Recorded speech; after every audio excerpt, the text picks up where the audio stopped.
Cursed portrait haunts family. The Cursed Portrait. In the small town of Ravenswood, nestled deep within a dense forest, stood a grand old mansion known as Blackwood Manor.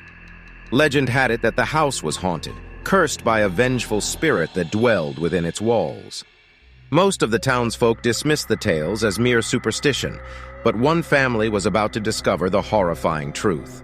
The Thompson family, consisting of John, his wife Emily, and their young daughter Sarah, had recently moved to Ravenswood in search of a peaceful life. They had heard whispers of the mansion's dark history, but paid little attention to it.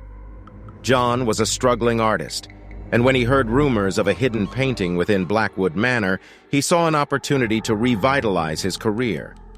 Driven by curiosity and the desire for inspiration, John approached the owner of the mansion, a reclusive old man named Mr. Blackwood, and managed to strike a deal. In exchange for living rent-free in the mansion, John would restore the neglected property and uncover the rumored masterpiece. As the Thompsons settled into their new home, strange occurrences began to unsettle them. They heard whispers in the dead of night, the sound of footsteps echoing through the empty halls, and the feeling of being watched.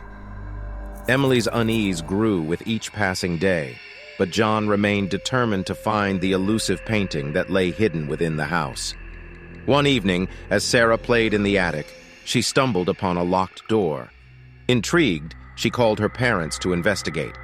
John fetched a rusty key from Mr. Blackwood and cautiously unlocked the door. Inside, they found a dusty, forgotten art studio, complete with easels, paintbrushes, and a collection of paintings. The Thompsons marveled at the artwork, but one painting caught their attention, a portrait of a pale, gaunt figure with hollow eyes and a sinister smile. Its presence seemed to cast a dark cloud over the room, exuding an aura of malevolence. John felt an irresistible urge to paint, to capture the essence of the figure on canvas. Days turned into weeks, and John's obsession with the portrait grew. He spent hours locked away in his studio, painting furiously, oblivious to his family's concerns. Emily noticed the changes in her husband. His once warm and vibrant personality had been replaced by an eerie detachment. His eyes mirrored those of the figure he painted. As John's sanity unraveled, the mansion itself seemed to respond. The walls whispered secrets, the floorboards creaked beneath their feet, and shadows danced in the corners of their vision. Sarah's laughter turned hollow, and her once bright eyes became clouded with fear. Emily, consumed by worry, decided to confront Mr. Blackwood. Mr. Blackwood, hoping he could shed light on the sinister events unfolding in the house. The old man's eyes held a mixture of pity and regret as he revealed the truth. The portrait John had become fixated on was cursed, a conduit for a vengeful spirit trapped within the mansion. As John's obsession grew, the spirit grew stronger, slowly taking control of his mind. Mr. Blackwood warned that once the portrait was completed, the spirit would be released, wreaking havoc on anyone who crossed its path. Emily raced back to the mansion, determined to save her family. She found John in his studio, hunched. Over the finished painting, his features twisted into a grotesque parody of the figure he had painted. The portrait now emanated a palpable malevolence, its eyes seemingly following her every move.